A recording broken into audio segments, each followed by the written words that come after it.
What is going on, everyone? This is NinjaGeek here, and in this video I want to kind of summarize 3 special things that happened at the EA press conference today, which is June 12th, for starting the E3 conferences. And all this gaming news is so interesting, but let's get right into it. And I want to talk about 3 major things, that being Star Wars, Titanfall 2, and most importantly Battlefield 1, which is what I'm going to be really talking about at the end of the video, so stay tuned for that.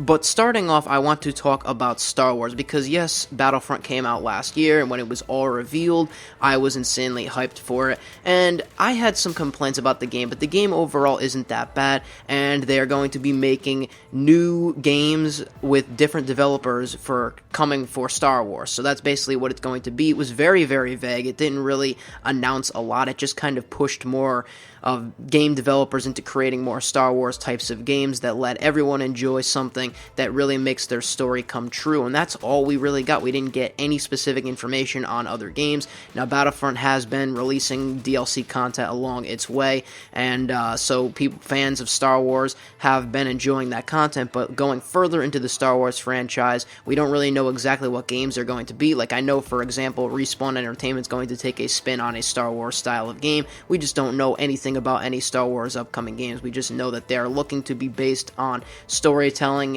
in multiple ways, dealing with old and new characters. Now, getting into Titanfall 2, that game was actually announced first at the EA conference. However, I decided to put it second because I'm going in order of what I believe is going to be the most hyped games. Titanfall, the original game, was a very successful beta. I should say beta because the beta was just so fun. It was only on Xbox and PC. Now, the biggest thing here with Titanfall 2 is that PS4 is going to be playing and going to be able to get this game. However, the original Titanfall had very good things going for it, but then it kind of fell and flopped over because the DLC was offered later on for free, but it had extra DLC, and it really wasn't. It was just kind of maps, and that's all the DLC content that came for it. There really was no more weapons that was in it.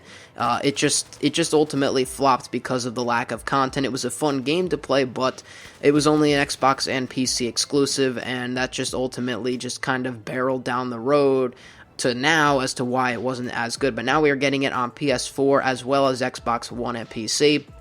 And this game, judging from the campaign, which will have a story mode, by the way, that is confirmed, and has a gameplay trailer. I will leave all links to anything that I mentioned in this video in the description, so you could check that out. But it does have a story campaign trailer, and that is interesting as well, because the original didn't have that, and it was kind of overpriced because of that.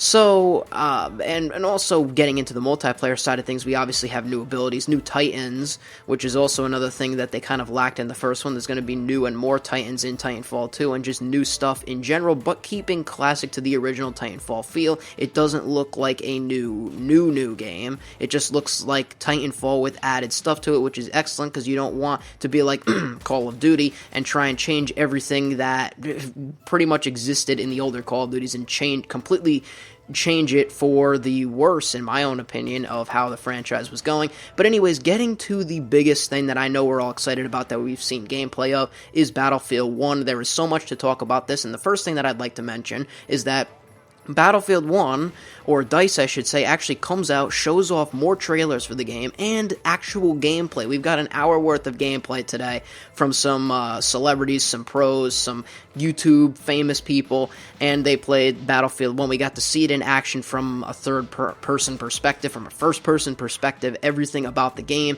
from literally every little thing about it, and it's just amazing from what we saw. It's a pre-alpha version, so anything is subject to change. But with that said, the first thing that I wanted to get off my mind is that Activision is showing off Infinity Ward's game at COD XP in September, and yet we're getting this in E3 for the Battlefield 1. It's kind of looking like Infinity Ward doesn't want to show off their game, in my own personal opinion, but let's not get into Infinity Ward in this video. The things that I mainly want to talk about, since we have seen the multiplayer for Battlefield 1, is the destruction, the grittiness, the World War I era, which we all knew about. But getting further into that is that the thing that really blows my mind is the weather system within this game, is because let's say you start off a match, it could be sunny, it could be rainy, whatever the case may be.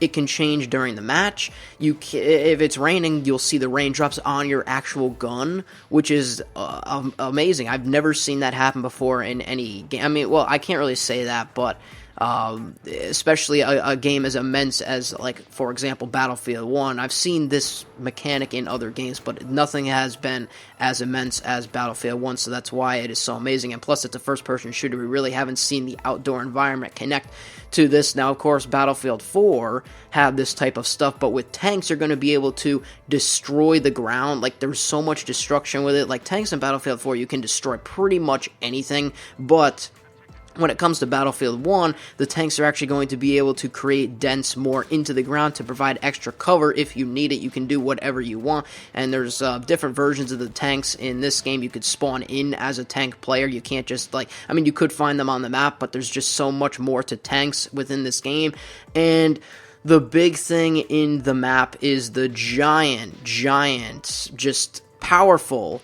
blimp in the sky. It is literally huge, and it comes in. You can't really change in direction. I'm not entirely sure how it comes in, though. I think that whoever does something more important or gets something like that, whichever team it happens to be, gets to actually become and call in one of these blimp-type vehicles in the air.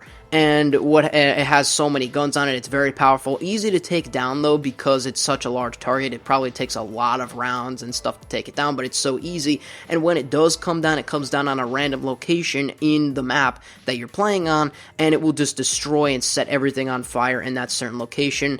And also combining that with the weather changes, being that, if it's raining or what have you, the rain can kind of deflect some of the paths you can see, and combined with this kind of explosion, it's just an amazing thing that they could combine map explosions with the whole background of what you can see, because obviously in rain you're not going to be able to see that far, and then combined with this huge just fire that's just going to explode from this thing crashing down.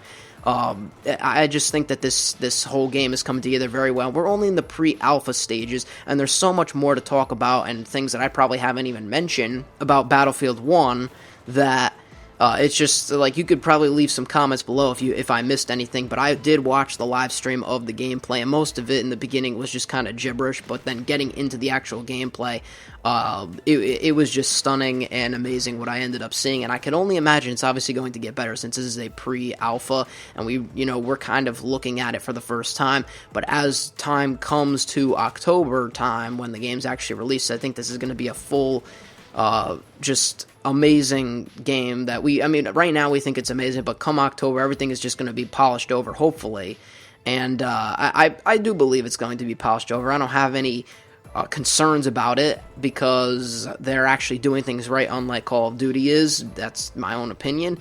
But that's pretty much it on this video. I just wanted to announce EA's press conference. Of course, there were other things announced there. I'm just more typically a shooter person, so I talked about some Star Wars, talked about some Titanfall 2, the campaign. It's on PS4, some new abilities, and Battlefield 1 with the dynamic changes in the map that we've seen from previous Battlefields, but the rain coming in, obviously the changing weather within the map itself.